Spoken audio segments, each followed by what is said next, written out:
Dr. Althea Clark. I am a Filipino American psychotherapist here in Las Vegas. I am also the founder and host of On the Couch with Dr. Althea. And this is why I'm here.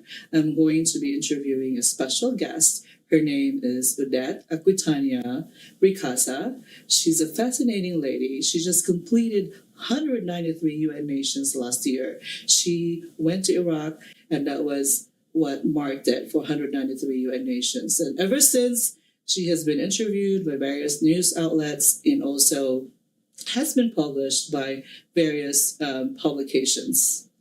And I am so excited to talk about her. But first of all, let me tell you a little bit about her. She's an artist who's painted about 120 paintings. She plays the piano. She's also an author of 6 books. She's just overall fascinating, and I can't be any more thrilled and honored to have her as my first guest on this first episode of On the Couch with Dr. Althea.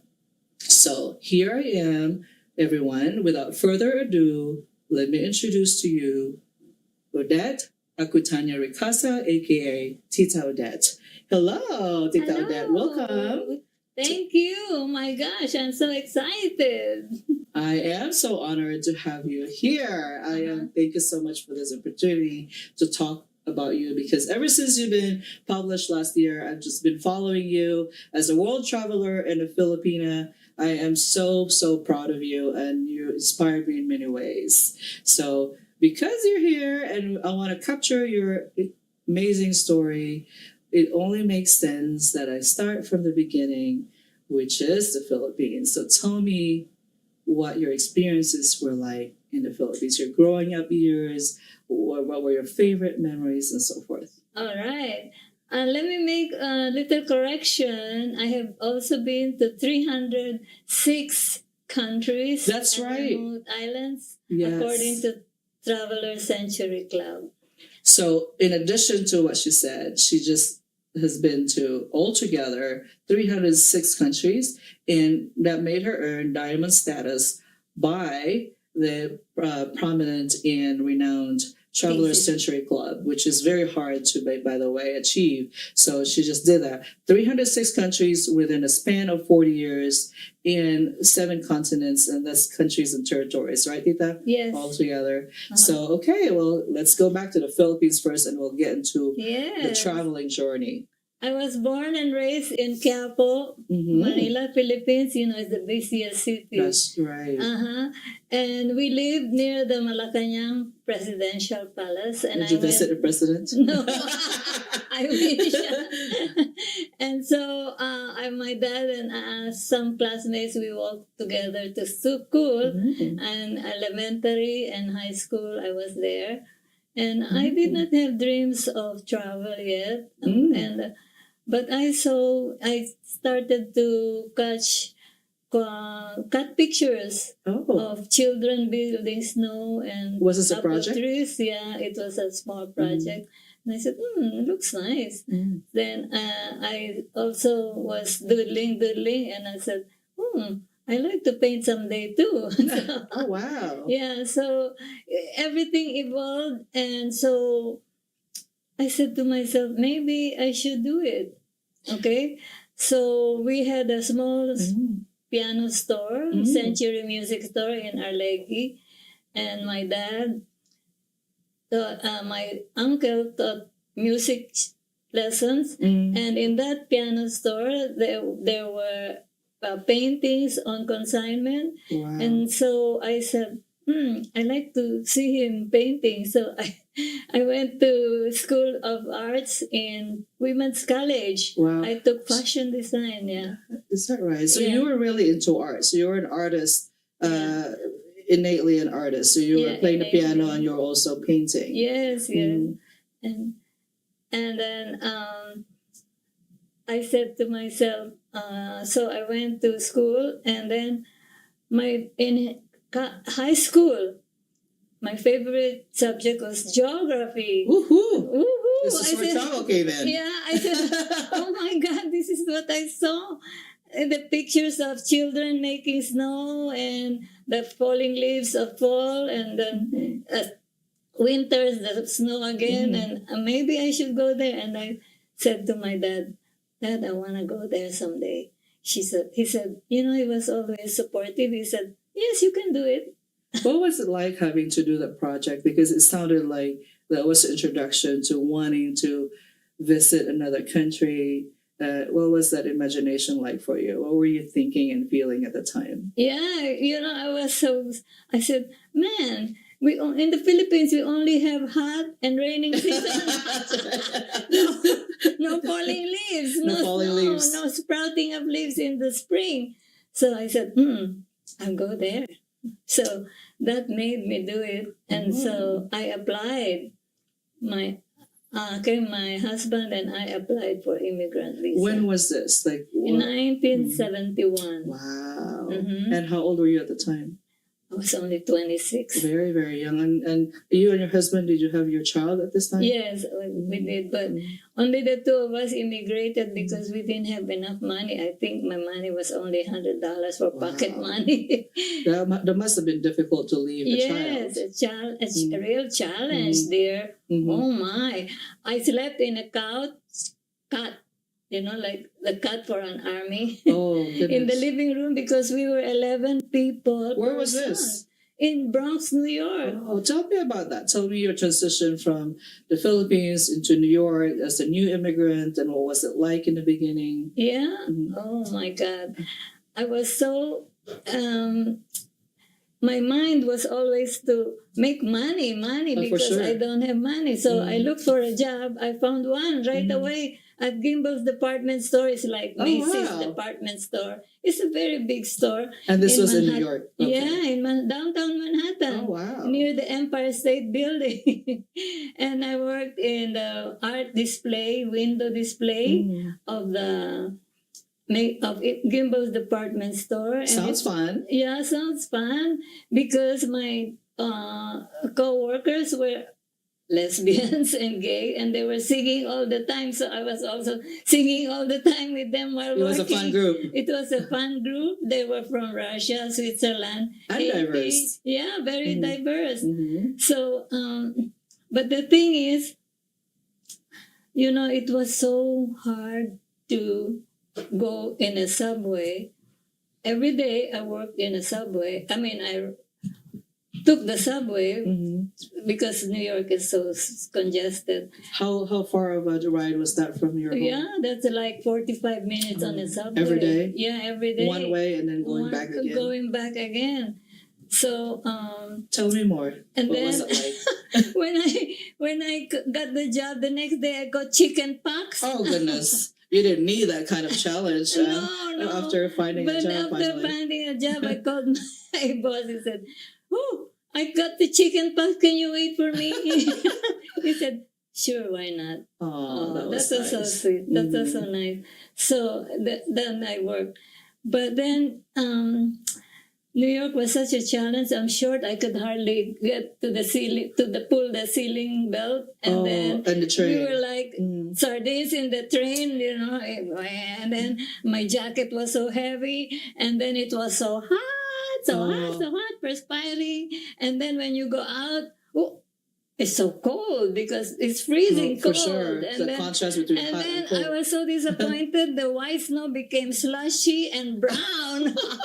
Not what you pictured in your childhood. Oh my God. That wasn't what I imagined when I was doing this project. I know. Oh my God. And on top of this, I got a side job because I was really looking for money.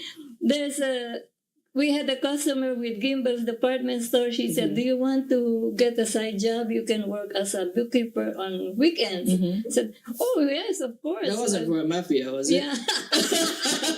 Side job on the weekend. I didn't ask, but maybe. And then I said, "Okay, I'll do it." So one day, I will ride the train, and then one day I started early because I said Sunday, not so busy in the subway. So I said, and then I sat like this, Okay. Then I was thinking what to do, where to go.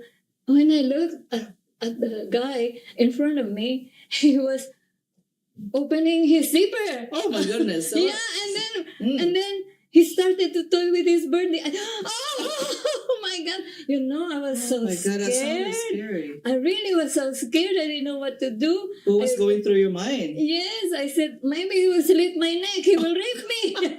What an experience in New York. Yeah. So I ran to the first car and then we didn't find him anymore. But He I took learned off. later he took off. They do it because they have to do it. Exhibitionists has to do it. Then they take off right away on the next stop. And they'll do it again. Yeah. And Oh. guess what? After a month or two, I saw again another exhibitionist. You're used to it at this I'm time. used to it. I told the lady. The lady said, "Oh, they're here all the time." You just look away Yeah, and just move look on. away. So what were some other challenges in New York? Because you lived in a 2-bedroom apartment, you said, with 11 of you. What was it like? But it was crowded, but you know one thing, it was also a blessing because the sister of my sister-in-law lives in Acapulco, Mexico City, and then I was invited to her home. Was that your first travel yeah? outside of New York or the No, US? I traveled also during my break time. Uh-huh. I also went to Montreal, Canada. Oh. Just took the Greyhound bus Oh, my because I goodness. really wanted to travel, take the opportunity of my off days. Sure. So I just took the Greyhound bus, slept in the Greyhound bus. You and your husband or just No, you? just me. Oh, wow. Just me. Only me. Only travel is me. Now, your husband somehow is okay with you traveling solo. Yes, Because you've been yes. traveling solo for quite a bit. Yes, but we did travel together. We went to Mexico together. Oh, you did? Yeah, Okay. and But he- most of the time you travel solo. Oh, 80, Yeah. 90% solo. I need to find a husband who would support me in traveling solo. That's your goal. But tell me about Mexico because you were starting to talk about it. What was it like for you? She was married to the vice president of Pepsi Cola in the whole world. Bodacious. So yeah, he brought us around, and then I noticed because I like to see historical sites. Mhm. I noticed that the cathedral, the real site, Mhm. is the wall was already sinking. Oh. And I saw in television now it's really sinking because of the weather change. Yes. But then I rode the subway again because and then they were separating the men and the women. They go, conjuntos, come, viene. So it's good I speak a little Spanish. They had to separate the women from the men because you will be cast like sardines That will again. definitely alleviate exhibitionism. Women over here, men over there. Yeah. So that was good. And I've got to swim in the Acapulco Bay. That was nice. What was it like? Yeah, it was nice because, it was warm water. In California, it's cold. It was But- probably more like the Philippines. Yes. You know, yes. compared to Montreal. That Yeah. was more a mimic of the Philippines for Yes. you. So Montreal and then Mexico. So those were the two countries that you visited first. Yeah, outside of USA. Outside of the US. And then from New York, you moved to LA. Yes, Right? yes. But I also visited a lot of countries, states, like In between. in between Mhm. South Carolina, Martha's Vineyard. That was nice, Cape Cod. All the Yeah. East Coast Yeah. glitz and glamour. So my husband said, New York is a rat race. Let's move to LA. Oh. And so we did. And then I found again a job. Okay. You seem to be lucky in Yeah, I finding. know.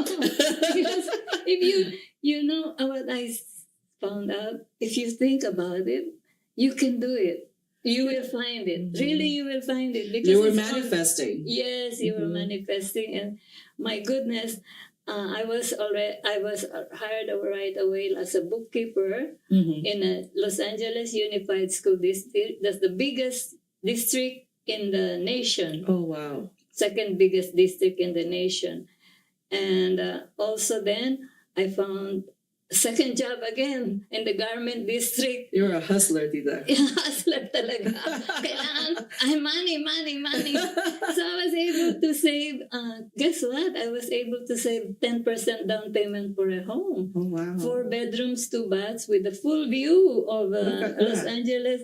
It was only 34,500. In LA, that sounds unthinkable right now, isn't it? No, you Because can, that same house is probably $1 million or $2 million. maybe 2 Yeah. million at Mhm. least. Yeah. Yeah. I want to point out one thing. So you were living in this little apartment in New York with 11 people, and now you're in LA and buying this home. What was it like for you to finally have your own space? Yes, you know, the privacy is what is most important. For You sure. can go to the bathroom anytime and That's very basic, but it's very important. basic. Yeah. And you can cook what you want to Yeah. eat. And your child is with you now at this time, I Yes. would imagine. Yeah. Okay. She was 4 or 5 years old At this yeah. time. Mhm. Well, tell me more. Okay, so then I found right. Can you imagine? Right after we put the down payment on the house, my husband was fired. He was an Oh, auditor. goodness. He was an auditor with a CPA firm. He was fired. And Did you then, panic? I panicked because where will I get the money to pay the mortgage? Oh, geez, so what's next? So, but he's doesn't like desk jobs. So he took the real estate. He took the real estate exam. He failed 3 times. Oh, wow. But then he became a realtor, broker. So we put up Asian American Realty. This So- is 1976 Wow. or 75. So that was a something like blessing in disguise. it was a for you. blessing again in disguise. Like I said, anytime you think it's coming. Mhm. So, and then when he asked me, "Do you want to be a realtor?" I said, No, I'm too shy. I cannot speak. And And then then? he said, but seeing that he had so many escrows, I said, "Oh, my baby, I better help him." So I took the exam, and guess what? I was also the top producer. Oh my God. From a shy lady to a top producer. Right. How did that happen? It's just In you. money, You're a money, hustler. money, You have the hustler mentality. And then, guess what? It's the beginning of my luck. Really luck, because as a saleswoman, I keep going to seminars to improve myself. Sure. And then one day I heard the professor say, when you sell real estate, you earn pennies. And then when you invest in real estate, you earn dollars. Cha-ching. Ganyan ang is ko. I can see your eyes with the stars and dollars. Stars and dollars. Diyan na lumabas ang dollar sign. Then the hustler in you. I was looking every day in the newspaper for something to buy. Mhm. So I saw a 2-line ad. It only said 11 units, 1 bedroom, 145,000. Wow. I said, "Ooh, this is it." I jumped in the car. I said, my husband said, "We're going to buy our first investment." He goes, "No, we have to attend the seminar." "Forget the seminar. I don't need a seminar. We will get." We arrived, and the guy said, "I'm sorry, Mrs. Ricasa. Somebody got ahead of you." Ouch. Oh, gee. Oh, my God. I said, God is watching me. He opened his briefcase. I saw the former offer is 140,000. Oh. I told the guy, the realtor, I said, "I'm gonna offer 145,000, 25,000 down, and I'm gonna get the money. I have money under my pillowcase." Look at you.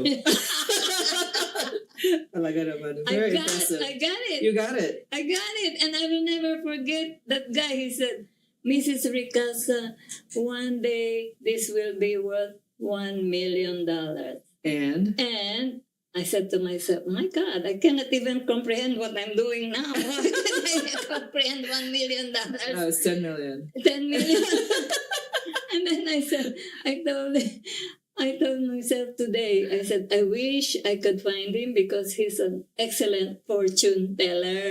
Wow. That, you will not buy then with Hollywood. It's very sleazy area. And this dirty. is a good neighborhood now, like Oh, the now, Santa Monica yes. area. It's so overgrown with condominiums. Everybody wants to buy, offer you, sell them, and they will make condominiums. It's like Yeah. 3 million each just for a 2-bedroom condominium. So you were busy doing in real estate. You now own Asia Realty. It sounds like you've had a lot of success. Where did you insert travel here? Because you wanted to travel. Yeah. I said, so like I said, I started to travel in Mexico. Mm-hmm. And then I also traveled everywhere with my husband. I would drive in United Kingdom where the left side is, and Australia. You drive or he drove? No. He's afraid to do anything. It was you. It was me. And it was also that it's not it's also that Manual. And then I've driven trucks, and anywhere where they have accidents, I've helped It's in your personality. You're a risk taker. Yeah, so I started to travel in Madrid, Spain, the first one, solo. And then there's a challenge again because when I took the elevator up to my room, this guy I saw was watching me. And then I went inside my room and he looked if I went inside my room. So I knew something was going to happen. I pulled all the chair and the table and the desk against the door in case he would push the door. What was that like? Because it sounded scary. Very scary. And sure enough, in 10 seconds, he was knocking on the door. Knocking nonstop. And I didn't answer. Your intuition told you. Yeah, my intuitions told me. And then on top of it, there's no telephone inside my room to at least call the reception. But he stopped after maybe 20 minutes. He stopped. But that didn't stop you from traveling solo. No. Well, so you travel solo half of the time. How do you travel as a female and a solo traveler, especially right now? But of course, we're going to talk about from before, because traveling solo now is probably much easier because you have the GPS, you have a cell phone. This was pre-cell phone days. Traveling solo in areas that you were not familiar with. What was it like, and how did you feel? Like, create a little safety, like. Yeah, I have all the means. I studied it. Oh, okay. Tell me more. Okay, so of course, walking, and sometimes they snatch your purse. I have safety pins to pull it on. Safety pins? Yes, and when I push the safety pin, they go out. And then You've actually done that? Yes. Oh.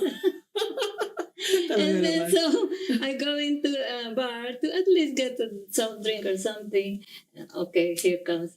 All right. So he comes. I look cute then. Huh? You're cute now. Of course you were cute. And then he will say, "Hey, are you Chinese?" I said, "No, I'm from the Philippines."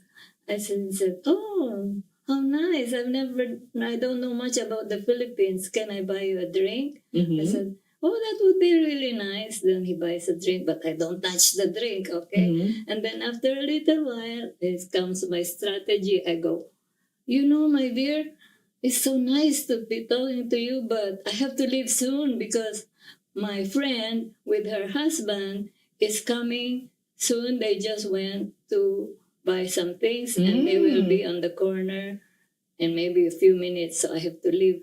Nice exit strategy. Okay, so I exit, but there's nobody outside.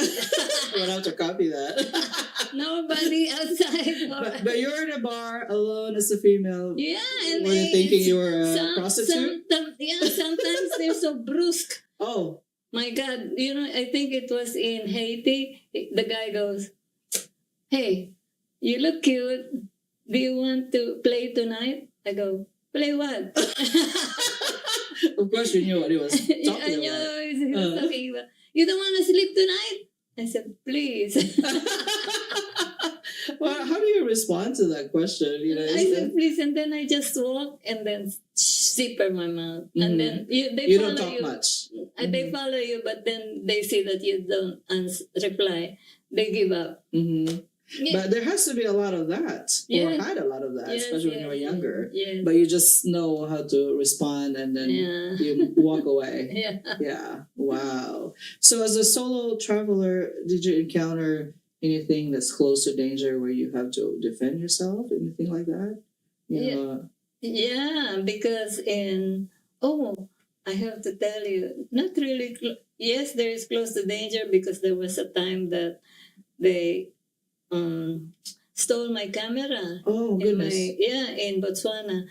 Right there on the belt, they opened the zipper and then Just took it? took it. Oh. And then one thing, if you have something stolen, you should make a police report Of because of that place exactly, and then you sign that it did happen there. Because if you don't have a police report, it will not be reimbursed by the insurance. Gotcha. Uh-huh. And you were able to retrieve it? Yes, yes.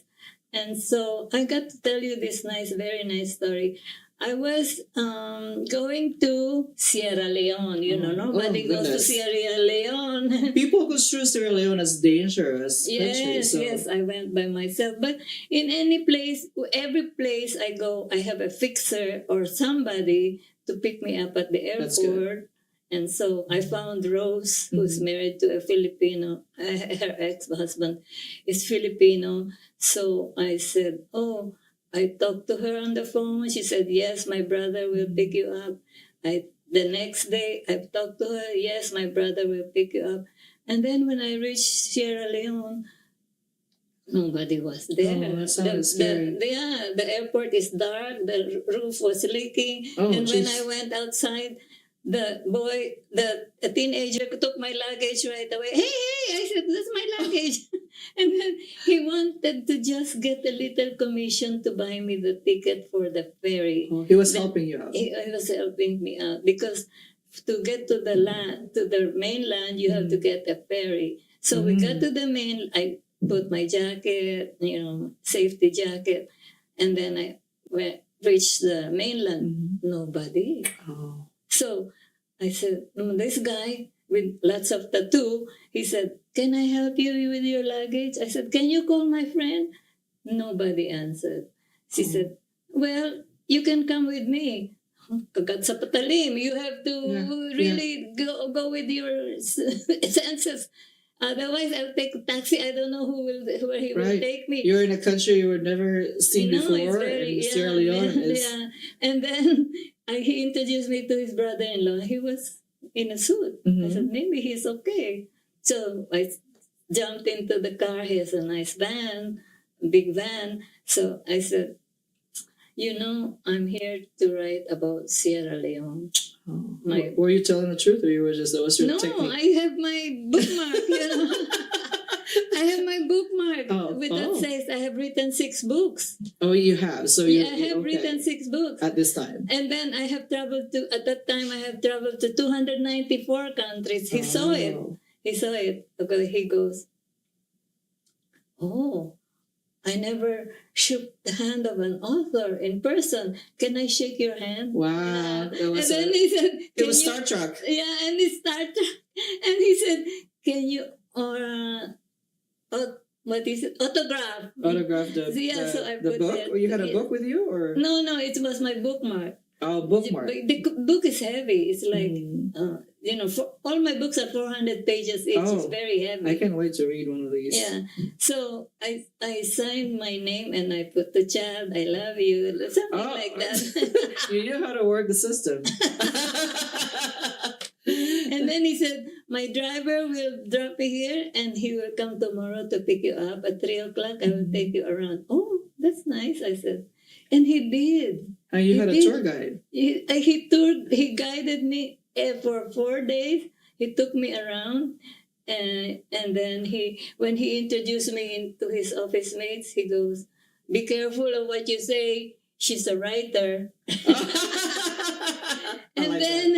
And then he really took me around, and even when I was exiting, because when you exit to go to the airport to your tarmac and all, they will really try to find something. For sure. They want to, como se dice, a little bribe, like $10 because Vegas style. Yeah, Vegas style. But you know, he was executive of a diamond mining company where they have a very low camera. You can see where the diamonds. Like a diamond tracker. Yes. And then they would go in a convoy, 2 or 3, and then somebody, maybe the second or third truck will be hijacked. Oh my goodness. So he said it's a very dangerous job, but he likes it. He's from Lebanon. He likes it. So this was Sierra Leone, and you traveled to other poor countries in Africa. Yes. You mentioned, like Mali. What was that like for you? Oh, they are very poor. They're in the desert. They only eat millet, a grain, and pounded onions, and their water is from a well. We were in a desert. We got lost, but then we found again, and then there was a hut there. There was a couple. Their feet were hanging like this in the hut. So sad. It's so sad because it's like just bamboo leaves or banana leaves that they make a hat, and then they were saying medicine, medicine. Please. Like a makeshift tent. Yeah. And then they said medicine, Tylenol. What was it like for you to experience all of that? Because that's kind of what travel is for me. You get to see all of the difficult things to see like that. Yeah, what was that like for you? You know what? We are spoiled because they hardly earn nothing or $2 a day. They don't have shoes, but they're very happy. Well, we earn like 1,500, and we go, not enough. I cannot even buy. You're right, Tita, because I think that when I travel, the first thing that I experience when I see something like that is really gratitude. Yeah. I'm grateful for everything that I have. We're here in the U.S. where we live in comfort and the convenience of life. And then you experience that with other people.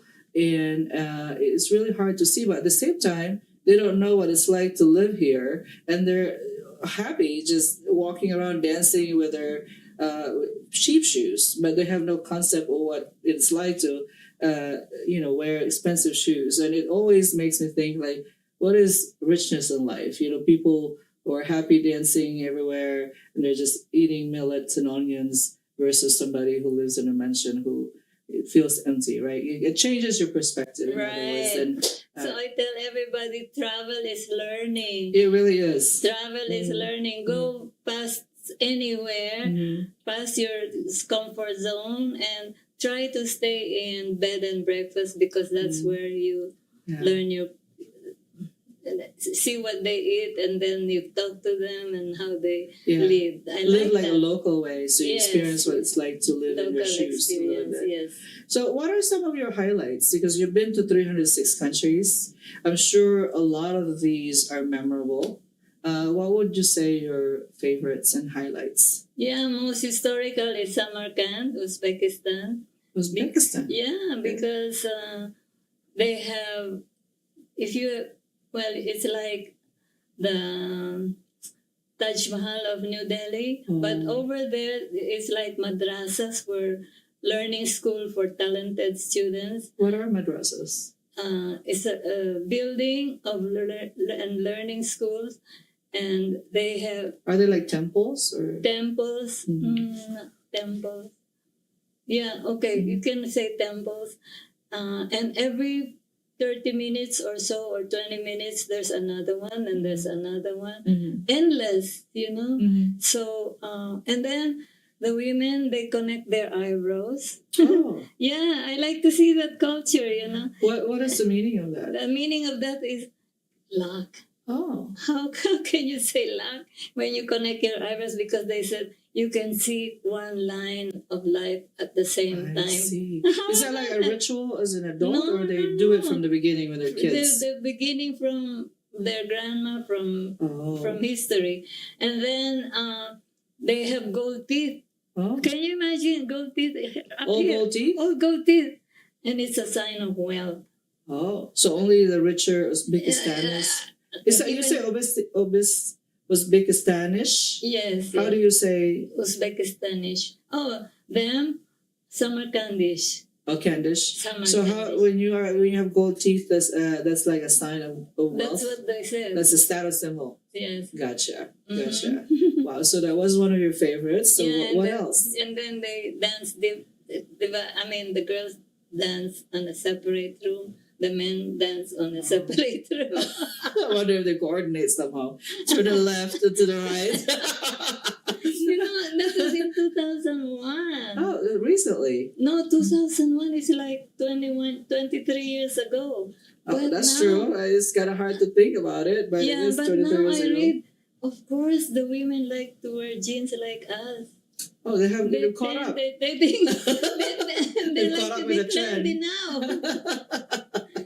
So, I mean, gradually we're losing the what we call Tradition? it, tradition, yeah. I wonder if the younger people are subscribing to the sort of what we call norm, and not subscribing to the No, tradition. yeah, But hopefully not altogether, because there's something good there's about some who tradition as still well. maintain it, but most are now in blue jeans, with the holes. blue jeans with holes. Yeah. You don't subscribe to that trend. And of course, my favorite is Madrid because Madrid. I've been Madrid 57 times. Really? Yeah. What is it about Madrid that captivated you? Okay, this is it. Okay, I would go alone, like I said, I was afraid with that guy. So I said, I'm writing in my stenography notebooks, and my friend, who is also an author, his book is in the Library of Madrid. He goes, Wow. you can make that to a book. I said, really? Yeah. Just write what you saw and then just do it. And then, oh, really? And so I started to write my book in 2010. It's called Unguarded Thoughts. Oh my goodness. Yeah, I like the and title already. Right. And then I wrote about every city, what I saw, because you cannot remember all the 47 cities of Spain. All the You went to all 47 cities of Spain. North, Wow. East, Southwest, and attended their fiestas, which are like ours. Right. Fiestas. Of course, Yeah. our Spaniards influence and of their Spaniards. food. And same thing in France. They have 47 historical sites. And you've been to all of these also? Yes, heritage. Goodness. And Germany, Impressive. listen. Also, if I did not write it, I will forget about it. And here's the good thing I want really to mention about my writing is being verified by a verification desk of Nomad Mania, Mr. Thomas Breckler. Wow. He's he for 1 year he followed me and he told me where he asked where I went, because you cannot say you went to the airport and that's a country. Right, No, yeah, you can't. no. You have to have slept say, at least one night. At least 4 nights and 5 nights. So 1 night or 5 nights. yeah, because including traveling time. If you Yeah, arrive true. midnight, Yeah, true. Now, Tita, it's probably, this is a good pause for you to announce all the books that you have on Amazon. 6 books that you've written. So you can talk to the audience and talk about your books that are available on Amazon. Yes, my dear, I'm prepared. Oh, look at that. I have written 6 books so far, and then my books are 400 pages each. It's free verse writing. Wow. And it describes where I went, and it's also about my family and my early days as a childhood. And it's available in hard copy or soft copy. It's expensive. It's $26.95 each, and then It's worth it. It's worth it. And then here's where I signed autograph to my friend, and look at the back. It says I have been to 295 countries when this was printed, and then Wow. there's a very nice poem. I will get into that later because it is a very impactful quotation that everybody I would like to impart with Absolutely. at this end of this podcast. Very cool. May I read the titles? Yeah. So you have 6 books written by Lourdes Odette Aquitania Ricasa. The first one is Love Echoes. The second is Touching the Wind. Then third is Running with Echoes of Desire. Love that. And then Pieces of Dreams. These titles are really magical. Then Excerpts from Life. I would imagine that's your story. And then Unguarded Thoughts. And I really like that title. So they're available on Amazon.com and authorhouse.com. Very cool. And it sounds like they're amazing. I can't wait to read them, Tita. So, Tita Odette, with 306 countries that you visited, I'm sure 1,000 cities, what would you tell the new travelers or the ones who want to travel? What are some of your hacks, recommendations, and tips? Okay. I will tell them, travel now, that while you can, because you never know. There might be another pandemic. Or with these terrorists all around, everybody's having civil unrest with one country and one another. True. Go, even if you go for 3 days and you can revisit again. Like when I was in Iraq, 3 days after, there were terrorist bombing. Okay, so at least, please go. The world is your classroom. You will really learn something different from your own couch. Good advice. Really good advice. So now that you have traveled all of these countries also, for you, because you're 78 now, you're using a cane, but my goodness, I've never seen such a vibrant lady at this age. What's next for you, Tita? I will go on traveling, my dear. Of course. The travel, life continues. Life continues. In November, I'm going to the Philippines Global Explorers. Yes, Philippine Global Explorers. Yeah, this was founded by Riza Rasco, our president. We are a group of travelers. We write about our experiences and we share and inspire other people. We advertise notices, and we have a network that support new Globetrotters. Yes, so I'm very proud to have this T-shirt. Hi, Riza. And I'm a part of this as well. So I'm very proud to be a member because you do learn quite a bit of information. So if you're interested, and join us, Philippine Global Explorers. So. You're going to be in the Philippines for the meetup, and then after that, where will I'm you going go? to Singapore, Vietnam, and Malaysia. By yourself? By myself, of course. And your husband is at home.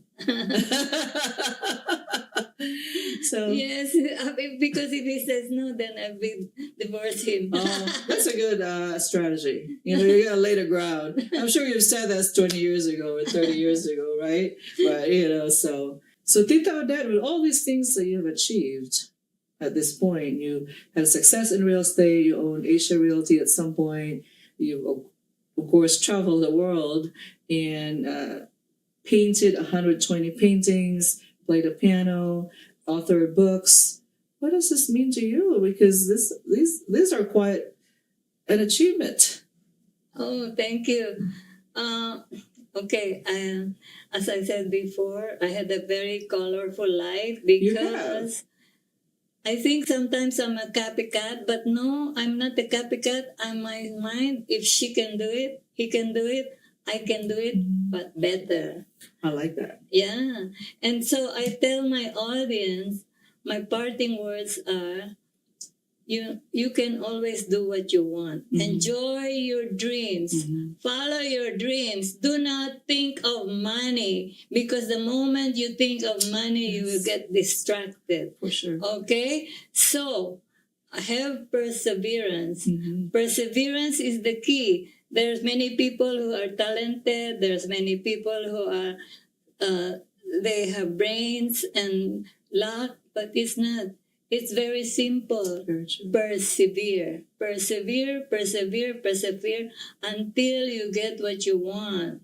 And also, very important, you must have a goal, definite date of what you want to do. I like if that. you want to write a book, you have to say, I will finish my book by April 30, 2024. Wow. If you do not have a goal date, exact date, it will always be a dream. You got married, you got children, you forgot your goal. I agree. I like that time setting because it pushes you to Yes. take steps toward your goal instead of just I'll do it one day, because No, you no, can no. easily procrastinate. Yeah. Yeah, so I really like that, and you are the epitome of Yeah. living life to the fullest. I truly admire you. You have a colorful life.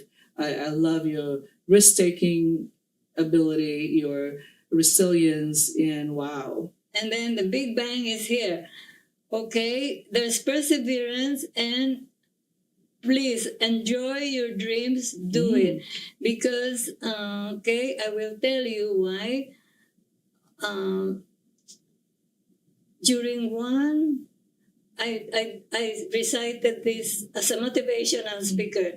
I delivered this, my motto, during one motivational speech. I said, like, no, it's not Whoop. It was Oprah Winfrey who said, if you have a dream, you better believe it. And for me, I added this, you better believe your dream now. I added the word now.